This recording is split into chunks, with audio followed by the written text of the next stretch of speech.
Welcome back to the Deep Dive.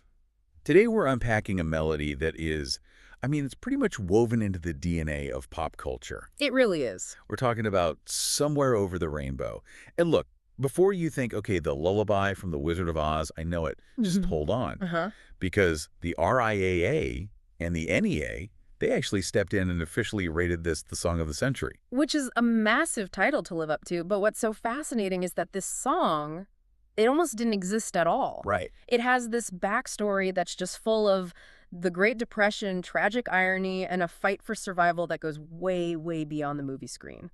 We're really looking at how a simple lullaby became a resilience anthem. That almost didn't exist. Part is just wild. MGM executives literally tried to kill this song. 3 different times. 3 times they thought it was too slow, too melancholy, and they had this really weird hang-up that the song was undignified. Undignified is the key word. Think about the scene. You have Judy Garland sitting on a tractor wheel in a barnyard, literally next to a pigsty. The executives felt it was just beneath their star to be singing this beautiful, heartfelt ballad in the mud. Wait, undignified.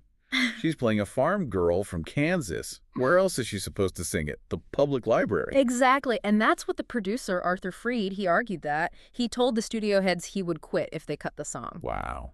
His whole point was that you need that emotional bridge. You can't just teleport an audience from the gray, dusty reality of Kansas to the technicolor fantasy of Oz. You have to earn it. You need the mud. You absolutely need the mud. Without that so-called undignified struggle of the barnyard, the hope of the rainbow, it just makes no sense. It's the contrast. If you don't have the gray, the technicolor doesn't pop. And you can actually hear that pigsty to rainbow journey in the music itself. You really can. Look at that famous octave jump. Somewhere. Yeah, those first 2 notes, they leap a full octave. The composer, Harold Arlen, he didn't just do that to be catchy, It literally does what the movie does. You start low, you're in the mud, in the gloom, and then you leap a full octave up to the rainbow. Precisely. Arlen was writing this during the Great Depression. The whole country was in the mud, so to speak. He used that leap to symbolize lifting your head up when all this economic pressure is just pushing it down. And then Yip Harburg's lyrics come in and just, they soften that blow. He creates this kind of half-awake atmosphere using synesthesia. He's mixing senses. Troubles melt like lemon drops. Exactly. He's mixing taste with the visual of clouds. It's like he's trying to chemically dissolve the weight of reality. Arlen and Harburg wanted to help people rise above the gloom. But the deep tragedy is that the woman singing it, Judy Garland, she never really could.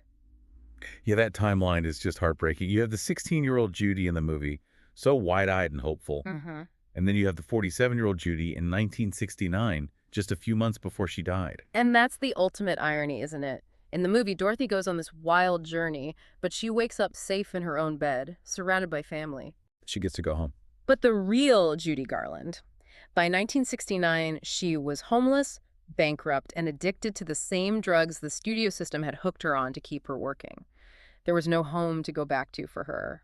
But she kept singing the song. She did. And those final performances were this tragic triumph.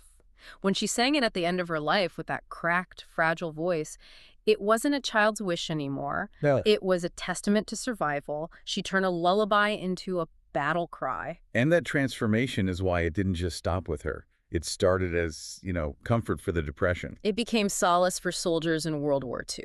And then it evolved into this massive anthem for the LGBTQ plus community. The Friends of Dorothy, in a time when their very existence was effectively illegal, that key lyric, why can't I, it shifted completely. It stopped being a wish for some magical land, and it became a demand for equality, for dignity, a plea for the right to simply exist. Why can't I?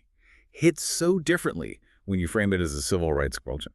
So if we look at all this, the pigsty, the Depression, Judy's life, what's the real takeaway for us? I think the aha moment here is that this song was never really about escaping to a magical land. It's about finding the courage to hope while you are still standing in the mud. The rainbow isn't a destination. It's a recognition of your own resilience right where you are in the middle of the storm. I love that. It's not about avoiding the storm, but about singing right through it. Exactly. And if we connect this to the bigger picture, just think about that pigsty problem again. If the song of the century required an undignified, messy, imperfect setting to truly work, it raises a really important question. Which is? What imperfect or undignified parts of your own life are actually the necessary bridges to your own version of Oz? Something to think about next time you see a rainbow. Thanks for diving in with us.